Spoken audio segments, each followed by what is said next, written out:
But let's continue on with wrestling, man. We got babyface or heel. Now, for those who may not know what babyface heel means in wrestling language, babyface means good guy hero, the heel means bad guy villain, and tweener in between babyface or heel. So I came up with at least 3 athletes or celebrities, and myself, Champ, and BRF are going to determine which one is a babyface, heel, or a tweener. So the first one, Kyrie Irving. I'm gonna go first. He's a tweener. Some people will say he's a heel because of Stephen A. Smith. And look, Kyrie has had some controversial past. All the first one I will bring up. I don't really think it was that big of a deal. I thought he was being silly. The Earth was flat, but then he got a lot of blowback for last year for the suspension. What led to his suspension during his time with the Brooklyn Nets before he was traded to Dallas, and of course, which ultimately led to his departure from Nike, and of course, I'm sorry, but the IG story of Alex Jones. So, but he's a baby face as well because Kyrie's philanthropy, a lot of young guys, a lot of kids before he departed from Nike, them shoes, those were big, man. Them Kyrie's, those were nice. And when you look at his game, Kyrie is fun to watch. Say whatever you want. He is fun to watch. He's exciting. Arguably the best handles I've ever seen. He can create his own shot. He can shoot the three. He can shoot the mid-range game. He's capable of giving you a 40 or a 50. He could score. He can also score inside the bucket. And Kyrie does a lot of good for his community. Very philanthropic, does a lot of good things for his community. Definitely a role model for people like us. I would say he's a tweener. He's a baby face, but at the same time, he can be a heel because he's known for controversial stuff in the past. So I would say a tweener. Whoever wants to go. All right. All right. I'll set the tone after that magnificent soliloquy you just did. I will set the Thank tone. you. That was magnificent. Hell, I mean, wow. That damn. I need to That's why start. he called me the New Jersey Genius. I'm gonna start learning words in dictionary. I'm gonna start learning words out of dictionary every day. Now that I ain't in school no more, so I can kind of match what you be doing because that what you just did was magnificent, bro. Because Talk to that Mama PSP. yeah, I need to start learning some words, looking at the course or something because that was great. I will say, look, for me, for me, I have to say a baby face.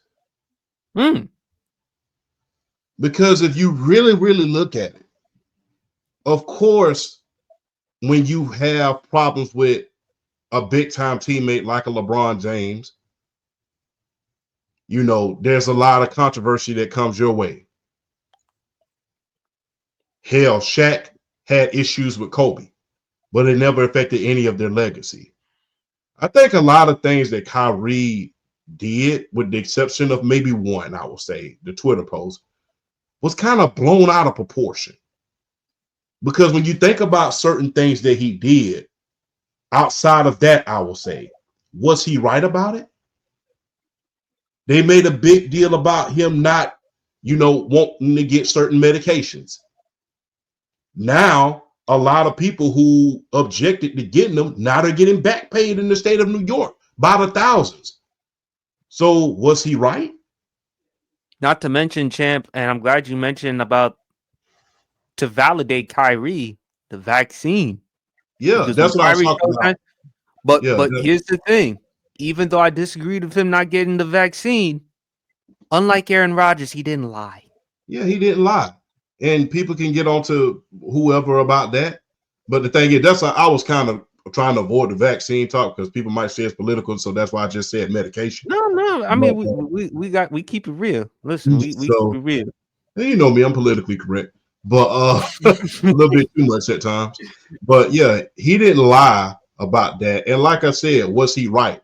Because now people on every job around the nation are getting back paid because of that. And now you're seeing famous speakers coming out saying, calling people who didn't get the vaccine, they call them purebloods. You know, you guys were right and we were wrong. So, you know, people can say what they want to about that.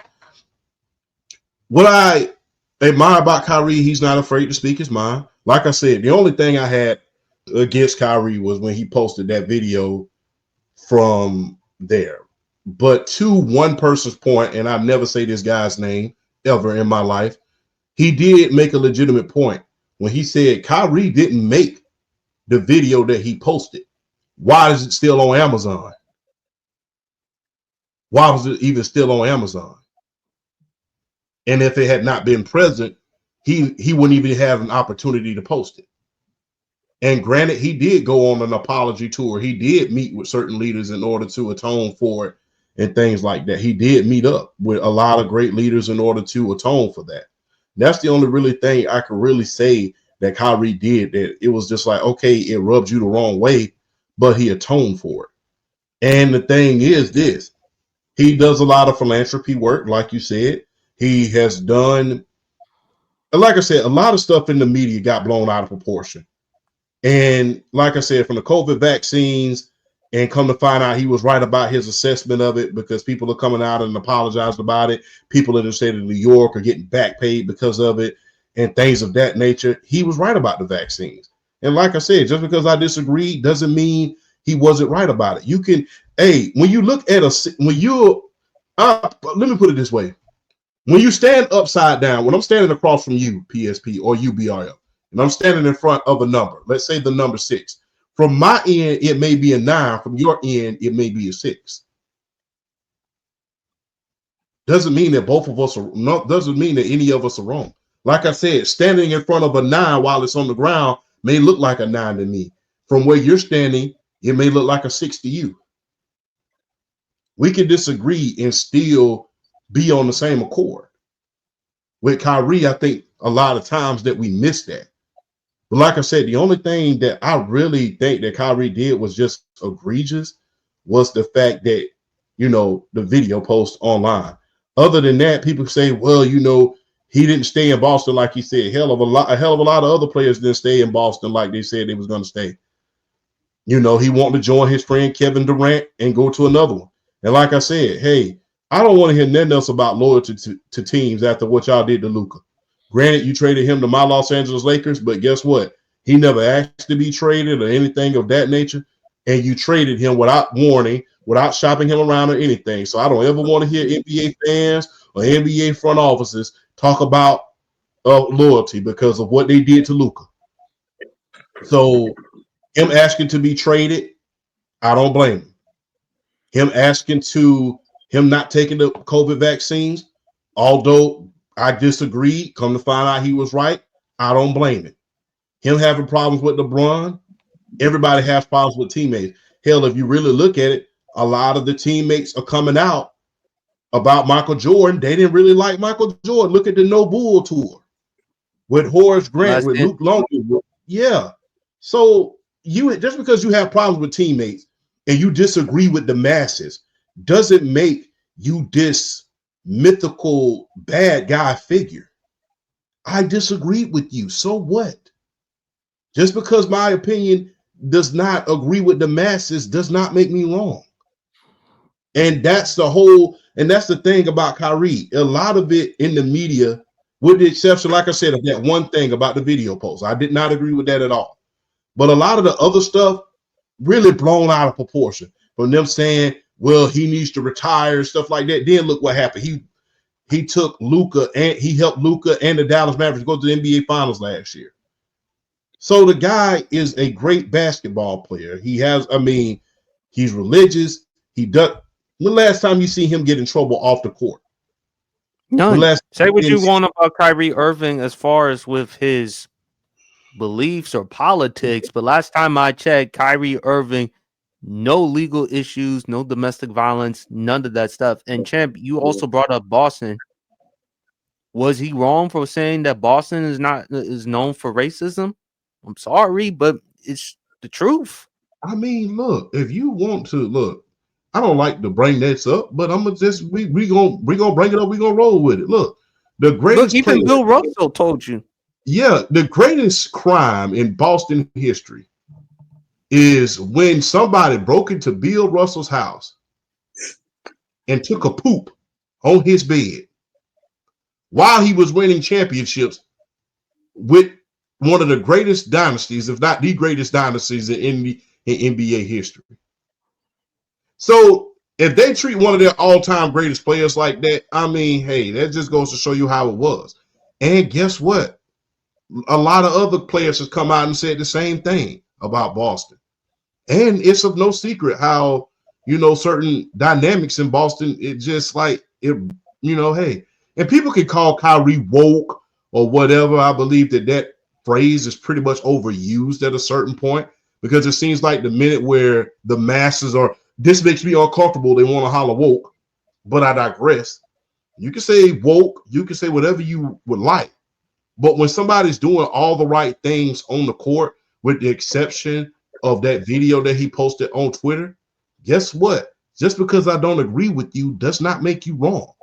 Like I said, The Undertaker is one of my favorite wrestlers. Do I agree with The Undertaker for voting for who he voted for? Hell no. But is he still one of my favorite wrestlers of all time? If I met him, would I have a conversation with him? Yes, him and Kane.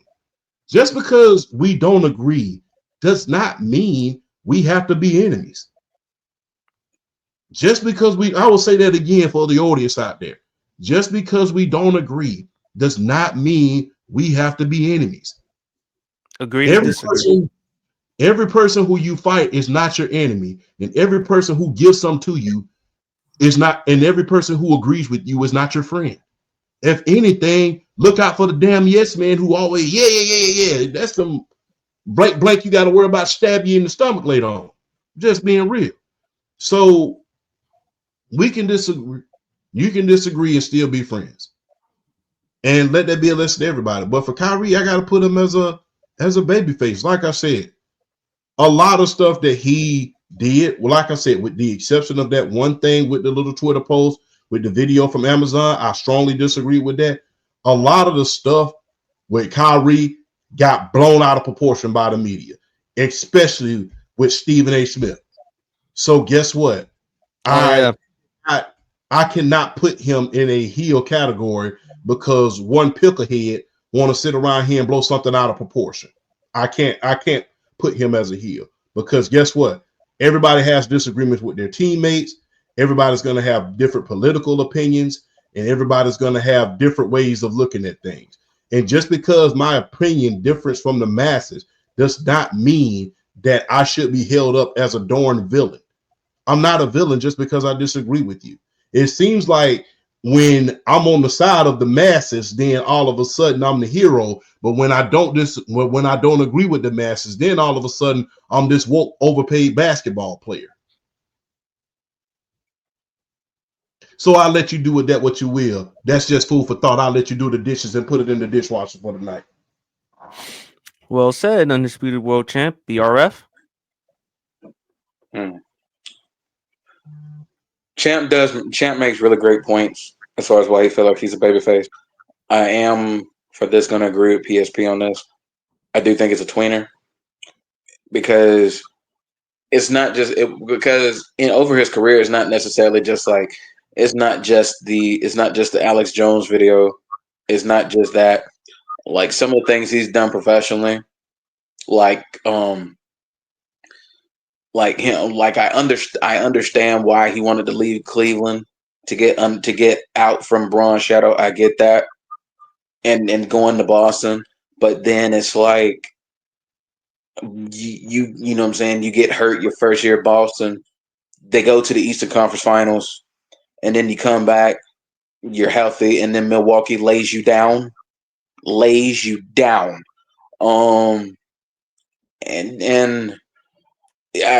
that's probably something professionally that I wasn't really feeling at the time. But then, but like I said, he's a tweener for me because he kind of later on in his career, he's shown atonement for some of the things he's done, and that's one of them because he's made up with Braun. I mean, he said flat out if he could go back and do it over again, he wouldn't have left. And I mean, he's come out and he has stated that if he could do it again, he wouldn't have left because it was a good thing he had with Braun. But I don't. But at the same time, I don't blame the man for wanting to be the guy because regardless of how good Kyrie Irving would have gotten to in Cleveland, Cleveland is LeBron James's town. Always has been, always will be. It's gonna be. And no matter how good Kyrie Irving would have done, he would have never overtaken LeBron. Especially after Cleveland won that championship. Even though he made the game winning shot to clinch it, Braun was the head of that. He was the horns, he was the head of that. So I get, you know what I'm saying? I get where he's coming from. But yeah, like a lot of people would look at him as a heel from the standpoint of like, if you have like some of it, the dude doesn't hold back. He says what's on his mind. And a lot of people don't like that about him. The IG video definitely is something that I did not like either, but like I said, I'll say he's a tweener because of the atonement that he has shown that he's wanting to receive from some of the things he's done, like talking to those religious leaders, talking to them and getting educated and understanding things that maybe he did not at first get, but getting a newer understanding of certain perspectives and just and grow and getting older and getting wiser to what basketball is and becoming more of a leader. Like particularly, it's really been his time being with the Dallas Mavericks, where you're seeing this new leader this leader evolve and emerge in Kyrie Irving. Like you were really starting to see that with Dallas before he tore his ACL. And the PJ Washingtons, the Derek Lively's of the world, even with Luka, like he's even said it. Like I wanted to guard him because this country can be evil. This world can be evil. Like they can love you one minute and hate you the next. And he wanted to guard Luka from that. Luka still being a young cat in the game, and he wanted to guard him from that. And I know it hurt him, and I know it had to hurt him when Luka got traded because I mean they were the dynamic duo. Like they got to the NBA Finals and ran through stiff competition to get there. Like they like last year they took out the Denver Nuggets. They took out the Minnesota Timberwolves. I mean, they put the work in to get to the NBA Finals to get there, and you see him growing and you see him evolving and you see him taking on this leadership role and doing it with a smile on his face and doing it with pride. Yet at the same time, having to remind yourself that he might have the greatest, if you want to say quote unquote, bag as far as his handles or whatnot. Kyrie Irving to me has the greatest bag in the history of the NBA in terms of his handles, his ability to create shots, his ability to play off ball, his ability one of the greatest attackers the game has ever seen. Just he does everything, even being in the league as long as he's been, he still does everything at an elite level, still being as good as he is. Like that's the part of him, that's the babyface part of him, really, that you're seeing, like his game on the court and how he's a beautiful player to watch on the basketball court in terms of his style of play. Kyrie Irving is art to watch on a basketball court, especially in isolation, where you get to see him use those handles, the greatest handles in the history of the NBA. When you see him put those handles on display, I'm telling you, it's literally watching the dramatization of how the game is basketball is played from an isolation standpoint and a one-on-one perspective. Because I feel like no one has ever been able to do that like Kyrie Irving. So for me, it's definitely tweener. Just like some of the decisions he's made, how people can look at him as a heel, but yet the atonement and the beauty of watching him play basketball and just there's things about him that you don't like, but then part of you, there's part of him that you like and appreciate. So yeah, for me, it's a tweener. And he's a tweener for me too, because I mean there's on both sides of the fence. There's things you're not gonna like about him, and there's things that you are gonna like about him. So for me, he's a tweener too. All right, next one. Patrick Mahomes. I'm gonna go say Babyface. Because I understand people may think he's a heel or tweener, but really, has Patrick Mahomes really done anything bad? He doesn't get into any off the field issues, as far as we know. The only negative things people have to say about Patrick Mahomes, him particularly, is his Kermit the Frog voice. That's about it. But all the other stuff you hear is from his wife, his mom, his brother with the TikTok dances, his father with the legal issues. But as it pertains to Patrick Mahomes, no. The only thing you get tired of with the Kansas City Chiefs, particularly Patrick Mahomes, is the attention. Yes, it does help when your teammate Travis Kelce is dating a billionaire girlfriend in Taylor Swift. But Patrick Mahomes, I say babyface because great role model. A lot of kids idolize and look up to his game, his play. His style. The haircuts. When I look at Patrick Mahomes, he's still the best quarterback in football, in my opinion. Still arguably the best player in football. Still has a chance to make a case for GOAT. He's only 29 years old. I just think people would say either a heel or a tweener because of his family. Because Brittany Mahomes, a lot of times people have called her out, particularly how the way she has responded during games. One in particularly the AFC divisional round, and when the Chiefs beat the Buffalo Bills, and she pouring champagne all over the fans. His brother Jackson Mahomes for the TikTok dances.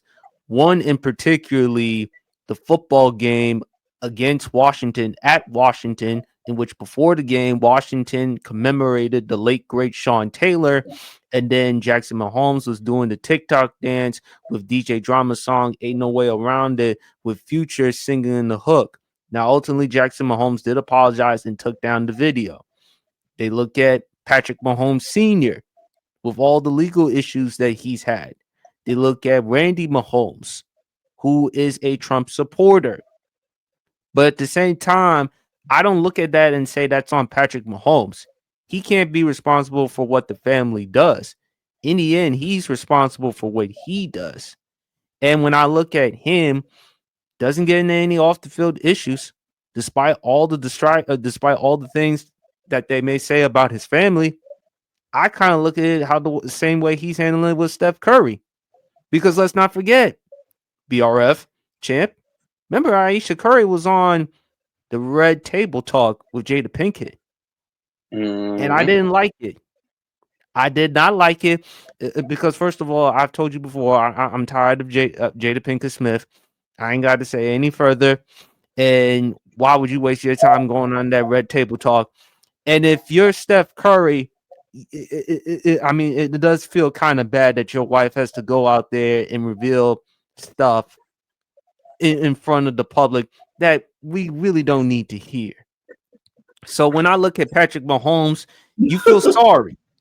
You feel sorry for him because honestly, he's a really good guy. Even Broad, who is an Eagles fan, who is happy that his Eagles beat the Chiefs, he hasn't really said anything bad about Patrick Mahomes. And that's a lot for Broad to say that, though. So, it, is there really any hate with Patrick Mahomes?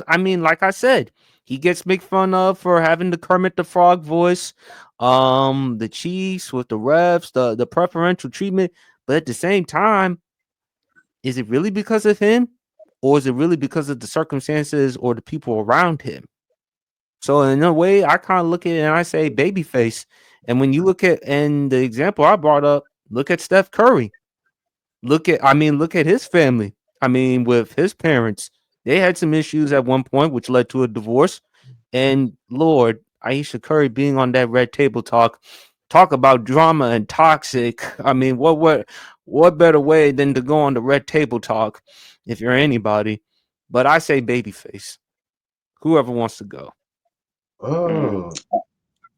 Oh, I'll run it. I'll run it this time. I will probably I see Patrick Mahomes for me is kind of like Tom Brady, like early in his career, kind of. He was a tweener by association, and I say tweener by association because even though you may like him and he hasn't done anything wrong, you can't stand him because he keep damn winning. You can't stand him because that's the only reason why you really don't like him is because he Jealousy. wins. It's jealousy. Like it's jealousy. Like it's the fact that like the NFL top 100 list, players didn't put him as the number one player in the league just out of sheer jealousy. Like, I mean, come on. When everybody knows Patrick Mahomes should have been the number one player on the NFL top 100 list of 2024, but they didn't do it just out of sheer jealousy. And I think that's one of the most lame, petty things I've ever heard. Um, for me, Patrick Mahomes is a babyface. Um, because it's really there's nothing about him personally as a man, as a player that you hate. There's really nothing about him. I mean, yeah, of course, there's stuff you can make fun of. Of course, like we always bring up his voice. Like, yeah, we can make fun of his voice. But at the same time, it's like look at his style of play and you look how he plays on the field. I feel like if Aaron Rodgers is the most talented quarterback to ever grace a football field, Patrick Mahomes is probably about to overtake him and become that earned that title of the greatest talent to ever grace us at the quarterback position. If he already hasn't, he's close. He's getting there. If he's not already there, um, I mean, he just strikes me as a good person at heart. You know what I'm saying? He's out in the community. He's out doing things. He's out, doing charitable things and stuff like that. And you see it out on the field, like his energy, his drive, and his passion, what he brings to the Kansas City Chiefs as a leader, as the face of the franchise. As you see it on a week to week basis when he's playing, and just like he doesn't get into trouble. He's not in news for the wrong reasons. He's not getting in trouble, no legal things and stuff like that. So I mean, it's just I feel like Patrick Mahomes, if anything, he's a tweener by association because he is the quarterback head of the dynasty, as you will, the Kansas City Chiefs. He's the head of the dynasty. So he's a tweener by association. But I mean, if you just analyzing the man, he's a baby face because there's really nothing about him personally that you don't like. I mean, yeah, Brittany Mahomes is Brittany Mahomes. That's a conversation neither here nor there. Same thing with his brother. I mean, hey, they are their own people, and I'm not going to get on here and insult them or talk about them in any other way. I'm just going to say they are unique. Unique is probably the most politically correct way to describe Brittany Mahomes and Jackson Mahomes. They are unique individuals. Or So we're entitled. not most definitely that. So we're not gonna get on here. We're not gonna get on here doing any insulting or anything like that. We ain't gonna do that. Yeah, But for those who may think I'm exaggerating, I didn't lie. I did not lie. yeah, at all. Nope. Not not not me, because not you know, one. like that fight John Rock. Not one I would You laughing about my lie? You got to fight John Rock. Shit.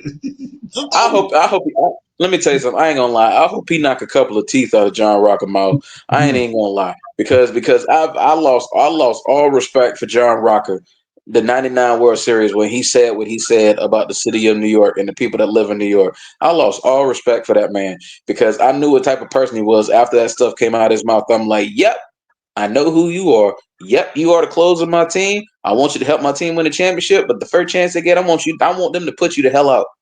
I don't. You need to go. you need to go. Um. So, but yeah.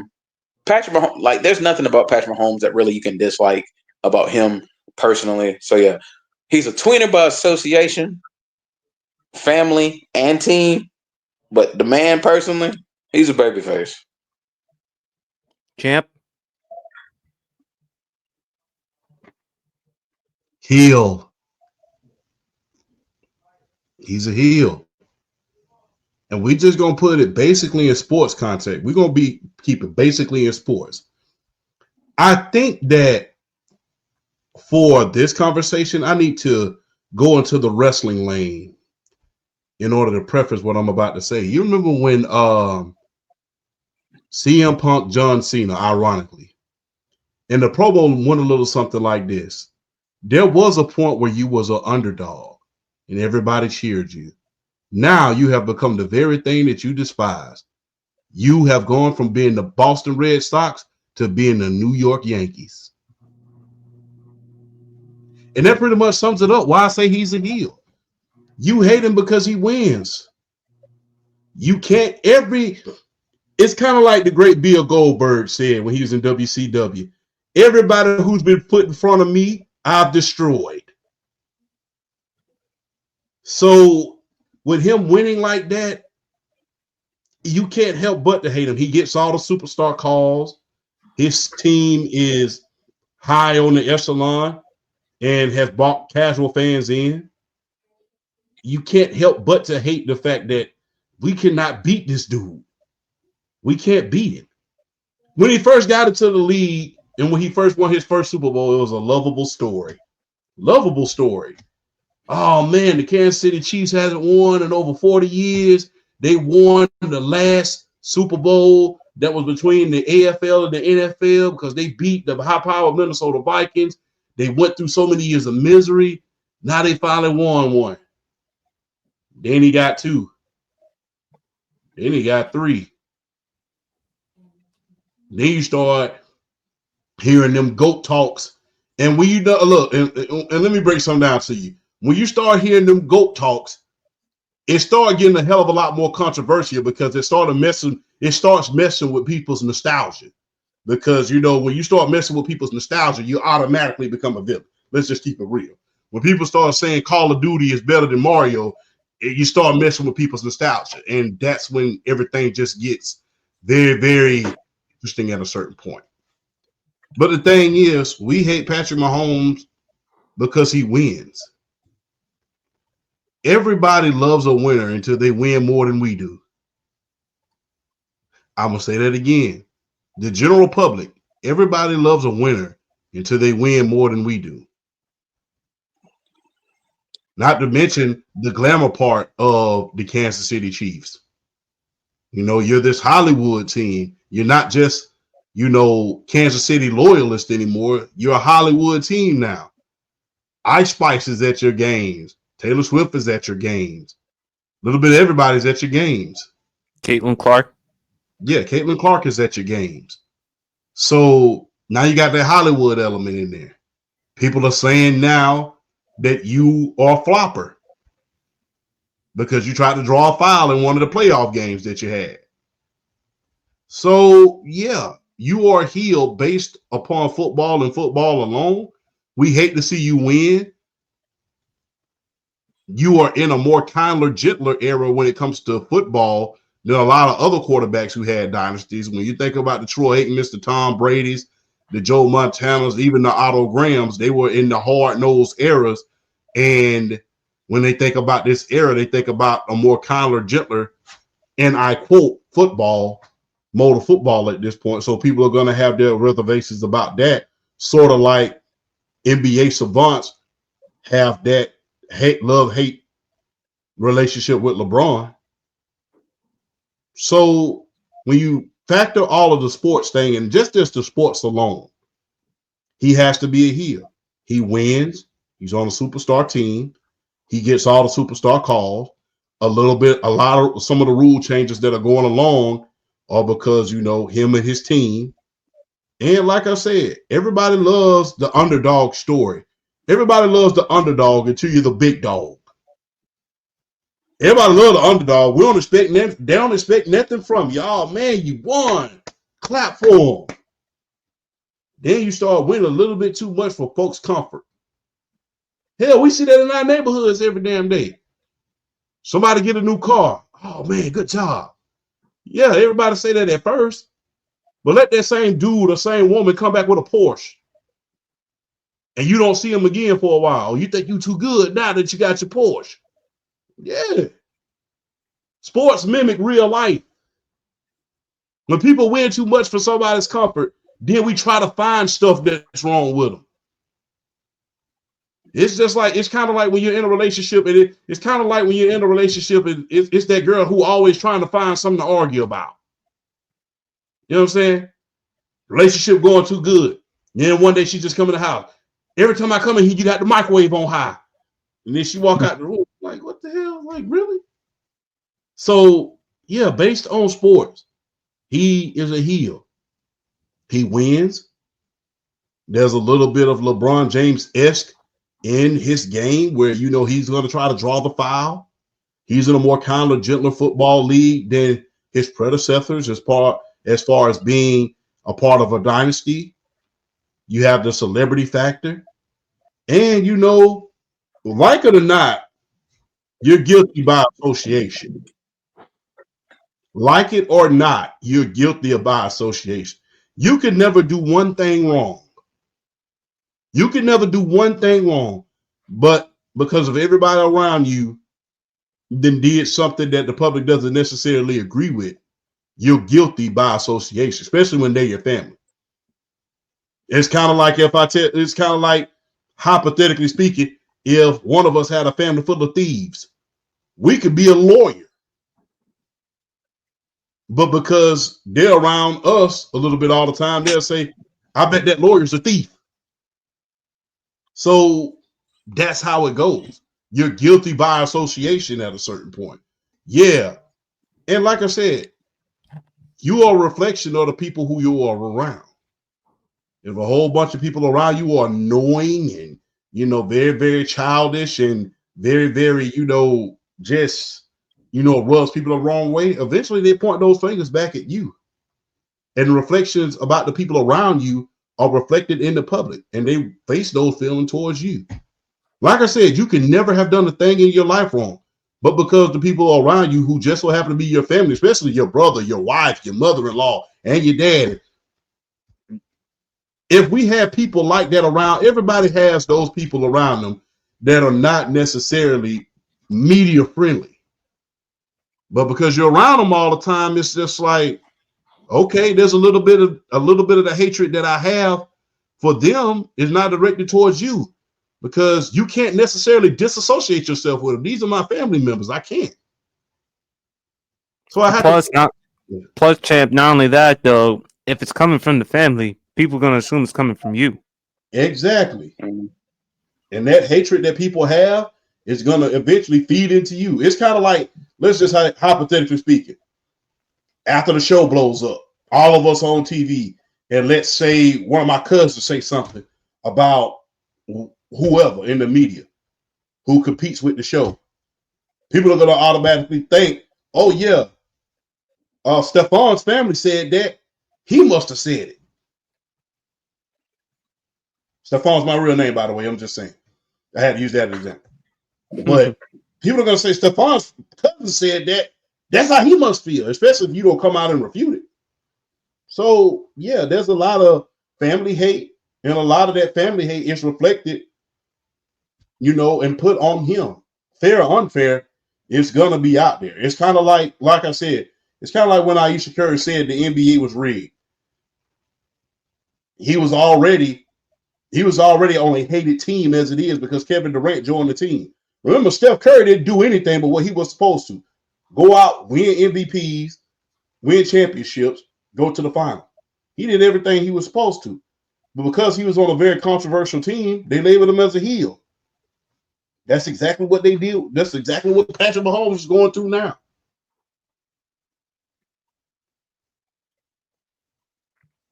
All right. Last one, fellas. Antonio Brown. That man ain't that boy. You know what? Board better be unanimous on this one. That man ain't nothing but a heel. Board better be unanimous. Why did you make this that easy for us? I mean, you make this just real easy because that dude right there, something is seriously wrong with that dude. He need to go to Yeah. church, to the Pope. He need to go somewhere and sit his behind down.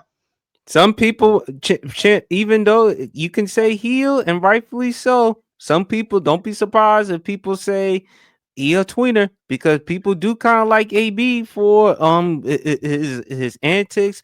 They love how he was as a football player at the prime of his career. He was, I mean, there was him and there was Julio Jones, and then there was Megatron. There was Odell Beckham Jr. AB was putting up numbers. AB, had it not been for all those antics, he would have been in the Hall of Fame. But because of that, I mean, champ, I say he's a heel because again, AB, it seems it's like the movie Life can't get right. You know, the dude who always does, always puts himself in every predicament. He can't get right. That's AB.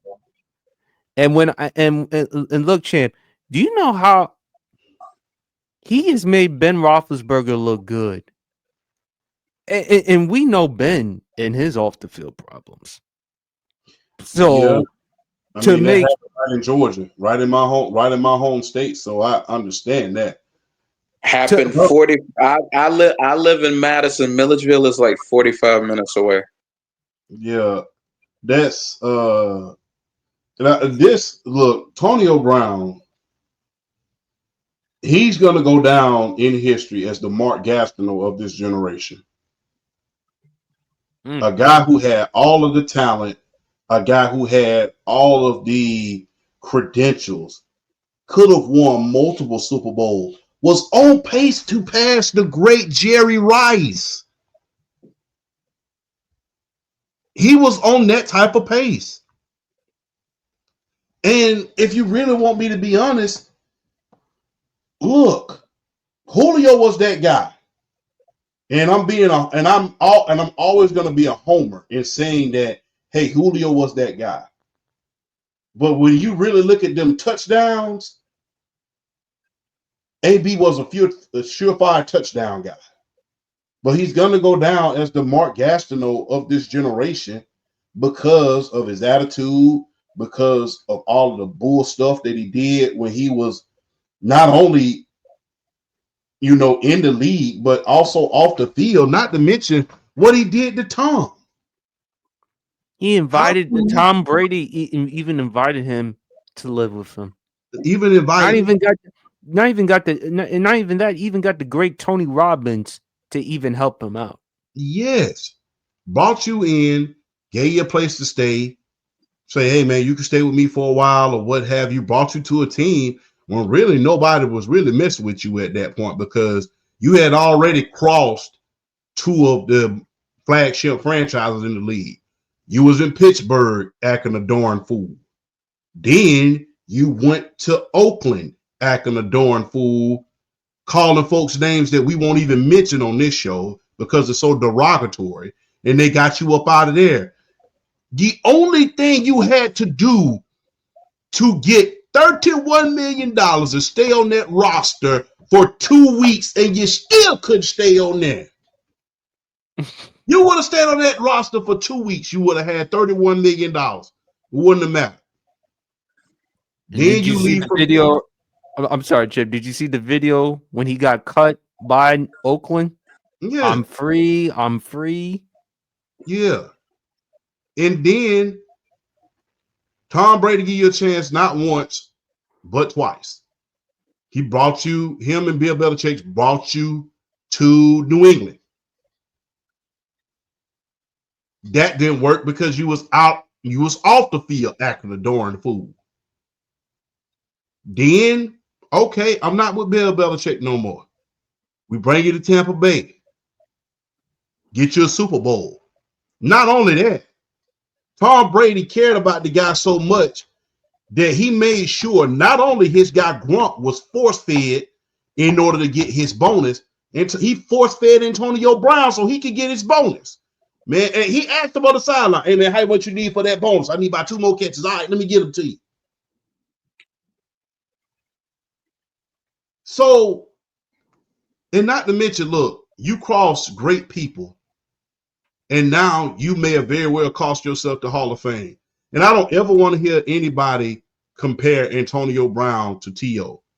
T.O. was about winning. He wanted to win. He had an attitude because he wanted to win. Antonio Brown had an attitude for attention and pulling bull jive antics. And what's so funny about that, whenever somebody would call him out, whether that be Shannon Sharp, whether that be Stephen A., which I don't agree with Stephen A. all the time, whether it be Ryan Clark, who was teammates with the guy, y'all always want to say, in the great words of Shannon Sharp, man, let that man live. He playing chess and not checkers. It looks like the board kind of clear right about now, if you ask me. Because the king didn't fail, and every piece around them went with it.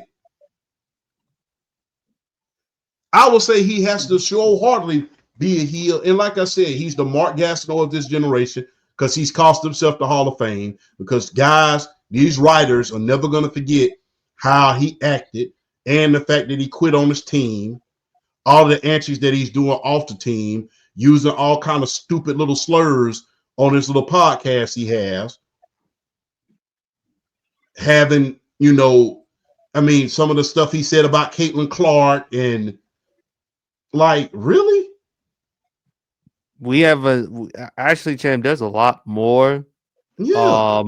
Not to mention the video of him in Dubai with the woman, which we won't even go any further. Yes. I think we know. Yes. So and then the rumor of all rumors, which you should know what I'm talking about when I say the rumor of all rumors when it comes to a particular woman. So you're undisputedly a heel. You cost yourself the Hall of Fame. You're the Mark Gastineau of this generation because guess what? You had a chance to be one of the all-time great, but because you ran your mouth and because you are just a POS and you are around here doing dumb things, you cost yourself the ability to be immortalized forever. You were arguably the best receiver in Pittsburgh Steelers history. And considering the receivers that the Pittsburgh Steelers have had, that is saying something. You were better than Mike Wallace. You were better than Hines Ward. You were better than Plexico. You were better than two receivers that are in the Hall of Fame. You were better than Lynn Swann and John Stallworth. You were better than any receiver that the Steelers ever put in a Steeler uniform. But because you were childish, because you were dumb, because you did all of these dumb little things, and you burned bridges every single which way but left that you went, you cost yourself the Hall of Fame and cost yourself the ability to be immortalized. To the point that even the great Julio Jones, when they asked, did you want to bring you to the Atlanta Falcons, which would have been deadly, by the way, he even said, no, we good. So, yes, you're a heel because you are a very, very self-destructive person. You're self-destructive. And you tried to take everybody with you. And you tried to play it cool when in reality you played yourself. And I don't ever want to hear anybody talk about how Antonio Brown, he was blackballed from the league. No, you played yourself out of the league. I don't want to hear him in Hall of, and although he deserves it from a statistical standpoint, and there's been a lot of guys who's in the Hall of Fame that did a lot of questionable things, including Bullet Bob Hayes, Bobby Lane, a lot of big personalities. Guess what? You quit on your team. That could have been another opportunity for y'all to get to another Super Bowl. But instead, you quit. Then started all types of trouble everywhere. And the thing is, look, not only do I have a problem with that, I have a problem with people enabling that behavior. Yeah. And calling it the R word whenever it's not condoned. It's not racist when you're acting a damn fool and people don't want to tolerate it. So stop calling it that. When you're out here in the streets acting a darn fool, not doing what you're supposed to, doing dumb things, causing yourself opportunities, burning bridges everywhere you go, it's not racism. In the great words of Ice-T, nobody put anything in your food and told you to eat it. You chose that path. So don't blame society for the stupid things that you've done. And if there's one thing that you could take away from this situation is this. Stop trying to blame society for the stupid decisions that you make. Because when you make those decisions, you got to eat it. Guess what? When you put slop on your plate at the buffet, you got to eat it. No matter which way you put it on there. When you make a hard bed, you better be ready to lay in it. So I don't want to hear anything about Antonio Brown got blackballed. He got blackballed. No, he didn't. He was acting a fool, and he's right where he belongs, on the sideline, making a spectacle out of himself. Every which way but left, looking for attention. He's essentially a football player turned IG model. Because guess what? All he does is look for attention in all the wrong places, and he ends up looking even more foolish. And there's nothing intelligent about what he's doing. Before I let BRF go, I can't say any more than Champ stole my thunder. That's why great minds think alike. And the other thing, Champ, I do think you also left out one word regarding racism. That's the S word, sellout. Because anytime, whenever a black person holds another black person accountable, they're going to be a segment of black people. They're going to say, "Why are you calling him out? Why are you being a sellout?" No, we're not selling out. At the same time, if you see somebody acting like a jackass, you have to hold them accountable. And we all know, we as black people, we can't do what white people do and expect to have the same opportunities as them. And when I look at AB, he did that to himself. He went to Oakland, to your point, Champ. He had $30 million. $30 million guaranteed. He had an opportunity to make enough money, and he blew it. Plus, he remembered, we cannot use the terms in which he called Mike Mayock, and we know. I mean, go look it up. He recorded the conversation with John Gruden, which, by the way, at that time, I don't know if it's still illegal now. It was illegal in the state of California to record a conversation without a person's knowledge. Then you go to New England, accusations of sexual harassment, sexual assault by the former trainer, Brittany Taylor, and then the artist. Then the IG, I mean, you yelling and cursing at the mother of your kids, even when the police is there. Then at Tampa, Bruce Arians told you, and he would know a thing or two, Champ, because he was there in Pittsburgh when Antonio Brown was there. He didn't want to touch him. But the only reason why he was overlooked is because, of course, Tom Brady. Tom Brady wanted him. Had it not been for Tom Brady, Antonio Brown would not have been on the Tampa Bay Buccaneers roster. Even allowed AB to come live with him, with his wife, with his kids. Given everything that AB has been through, let me ask y'all this.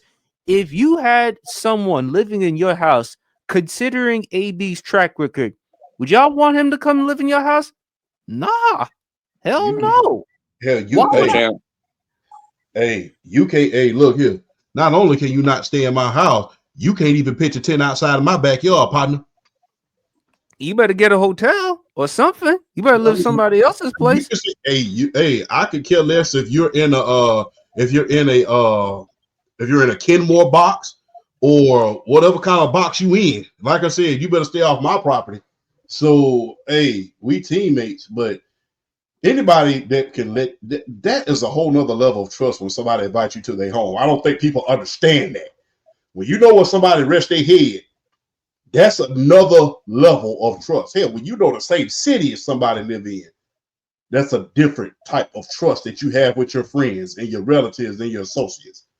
So for you to rest your head in the same place that I rest my head in, and this is a place where I have under control and I have to provide and protect and do everything like that, and I have my manly duties to not only to my wife, but to my children, and I let you around them, and you betray me like that. Look, Brady, you handled that perfectly. Because if had that been the right person, they'd have had to. Man, please, they'd have probably. Hey, hey, you get. Hey, I'm gonna just be real. Just to put it nicely, you do things like that, you're liable to get put in the morgue where I come from. Then to add on, during Tampa, the fake vaccination card, and the only reason why is because he was supposed to owe Champ a chef, the former chef, a certain amount of money, and for whatever reason, AB did not fulfill his commitment by paying the chef. So the chef decided to retaliate, and as a result, he was suspended. And of course, he left the game unceremoniously at MetLife Stadium by removing his helmet and his shoulder pads. Now, AB and his representation, they did claim AB did have a legitimate injury. Here's the only problem with AB in that situation: justify the exit. Justify you removing your helmet and shoulder pads and giving the fans the deuces. You can't. There's no justification for that. If AB wanted to make a case that he was legitimately hurt, he could have excused himself from the game, gone to the team doctor. The team doctor would have evaluated AB's injury. And if the injury was confirmed or legitimate, then the doctor would have informed Bruce Arians, and Bruce Arians would have no other choice but to take the doctor at his word. AB could have thought of that, but he acted like a jackass. He pulled down his pants and he acted like a jackass that day. Plus, he even said, in order to be back on an NFL team, I would not get ankle surgery until an NFL team signs me.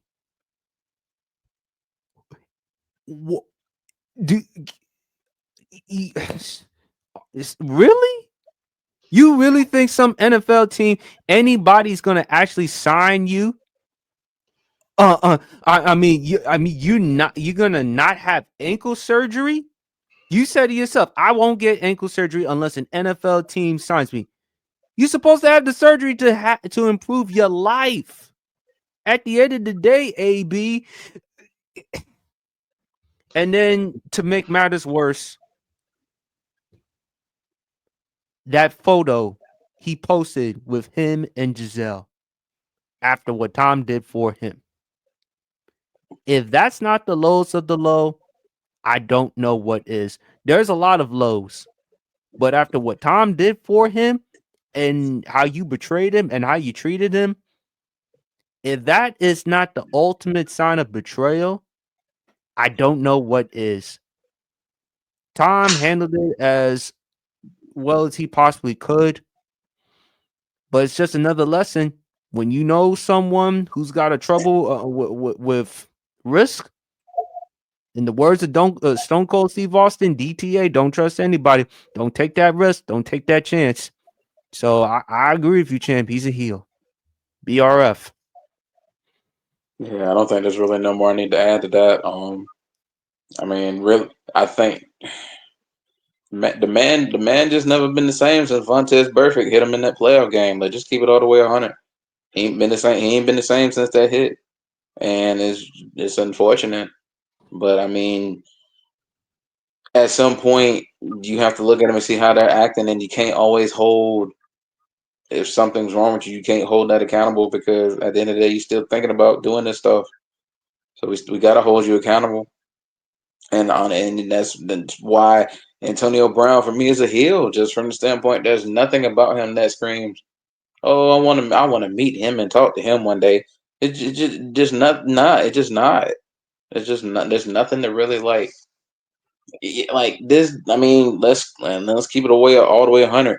I mean, as few as short seasons as he played with the Pittsburgh Steelers, the fact that he already established himself as the greatest, like what Champ said, greatest wide receiver in the history of that franchise, when you'd only been there a handful of years, but yet you're putting up these insane stat lines. Like at one point, 100 catches, 1,400 yards, and double-digit touchdowns was like the norm for you, bro. Like the top, like if you're looking at the top receiver of the decade of the 2010s, It's Antonio Brown or Julio Jones, and whoever your pick is, you just swap them up. If you think because me personally, I think Julio Jones is the best receiver of the 2010s. AB second, but I'm not going to argue with you if he had AB first because AB peaked higher than Julio Jones. Let's just keep it a buck. He peaked higher than Julio Jones. Where I give it to Julio Jones is some of the really big games he's had and a lot of the consistency, but also being a receiver and stepping up in the playoffs the way Julio Jones has.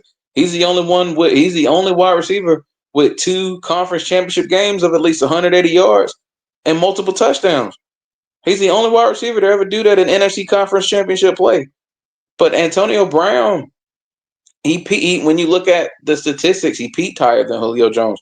I mean, Julio Jones' best year, don't get me wrong, is crazy. But when you look at Antonio Brown in the years he was putting up in Pittsburgh, back to back to back to back, and especially with the touchdowns, it's like if you think he's the best receiver of the 2010s, I'm not going to argue with you because the proof is in the pudding. The stat lines would validate you feeling that way about him.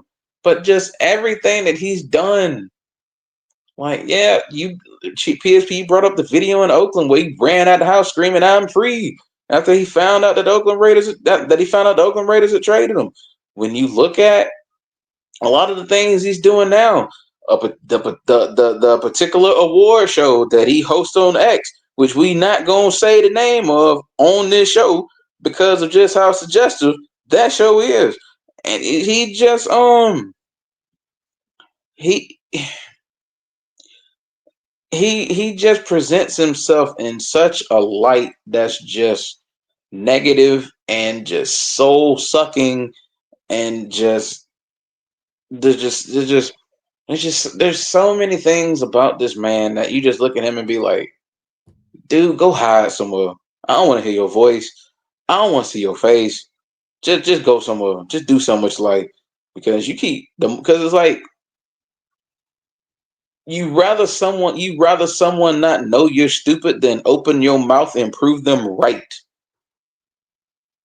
And he does that more and more and more and more with his tweets, stuff he says.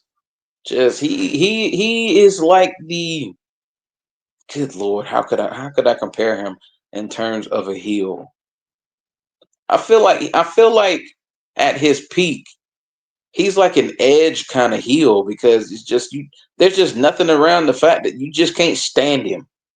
Like it's like stuff he says, you look at him like, I can't believe you said that. And then some of the actions, it's like he's kind of like he's like the Edge heel, like ultimate opportunist, master manipulator.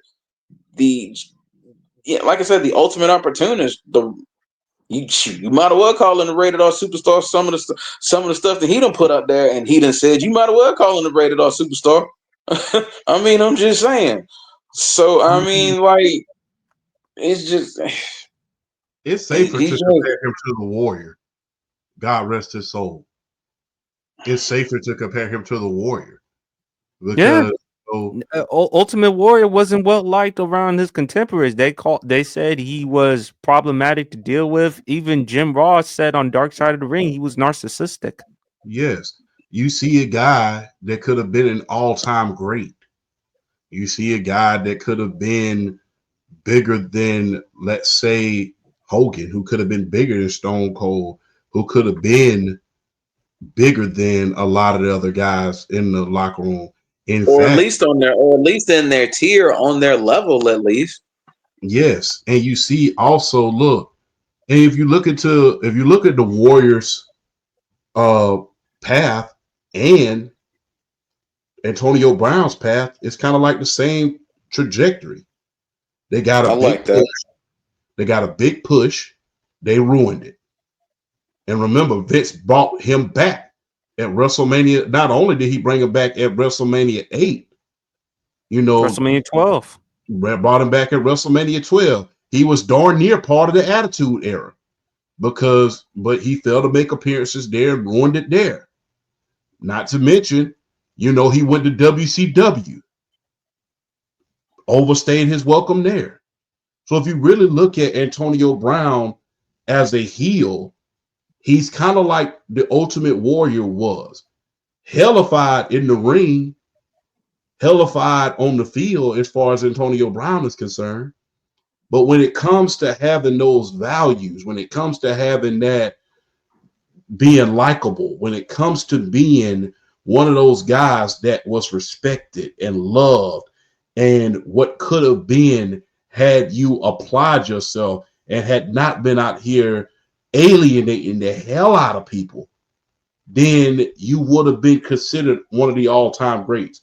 Now, in the same breath, savants, much like wrestling savants, much like football savants, we will never forget the Antonio Brown on the field, much like I will never forget the Ultimate Warrior.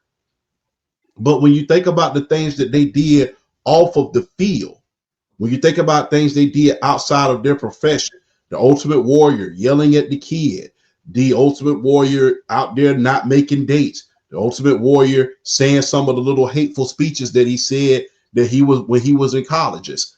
If you look at the trajectory that they are on in their It's field, very equal. yeah.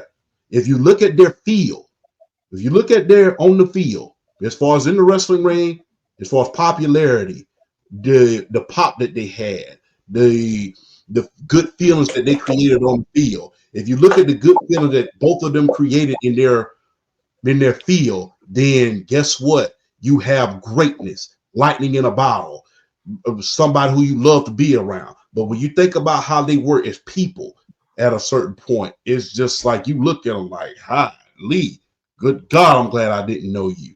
And No, so, yeah, that's what I compare it to. Yes, as a superstar on the field, you're great, much like the Ultimate Warrior. But off the field is where you pretty much get lost. The only thing that we can hope for is for that reconcilable moment, much like the Warrior had with Vince McMahon in the WWE and the WWE universe before he passed. We can only hope for that. But when you compare their careers and their trajectory and the things they went through throughout their career, if you look at the Ultimate Warrior's career and Antonio Brown's career, it's pretty much on the same trajectory at a certain point. Hot as ever at one point, but because of some of the things that happened outside of the ring, they pretty much played themselves out of being, considered the greatest of all time. I would say only difference on the field, champ, as far as Antonio Brown was far more talented and skilled at his profession than Ultimate Warrior was. Yes. I'm sorry, I hate to say it, but Ultimate Warrior as a wrestler, I mean, Lackluster, say the least. yeah, I mean, even Jim Ross said it himself. I've never met or seen a wrestler with less ability in the ring than the Ultimate Warrior. But when you look at it, personality wise, they're the same. They're somewhat the same, champ, because some of the things that they said were incoherent, nonsensical, and delusional. I mean, when Vince and the WWF tried to bring Ultimate Warrior back in 1996, do you remember the term that Ultimate Warrior used, champ? Destrucity, which means you could be true to who you are, but at the same time, you can still accomplish your goals. And even JR himself thought this was time in my life I can never get back. It was a total waste of a trip. I actually love the Ultimate Warrior analogy, champ, because when you look at some the behavior between Warrior and AB and some of the things that they said, it's pretty up there. They come across as nonsensical and delusional. But and also, champ, to your another point that you brought up, I do not want to hear any comparisons with Terrell Owens and Antonio Brown. Not just as far as football, but off the field. You could say T.O. at the time, he was temperamental, but last time I checked, T.O. had no domestic violence issues. T.O. hasn't been accused of any of that type of stuff. Off the field, he was a model citizen. On the field, look, T.O. at times, he was... look, I didn't agree with some of the things that T.O. did. I didn't like what he said about Jeff Garcia. I'm referring to that Playboy interview that he did, champ. Yeah. But other than that, There's one thing I can accuse Antonio Brown of doing that I can never accuse T.O. of doing. You know what's that? Quitting. AB quit. T.O. say whatever you want. He did not quit. He gave effort. He gave his effort. And as far as personality, human being is concerned, there is no comparison between Terrell Owens and Antonio Brown. If you actually make that argument, you're falling on deaf ears.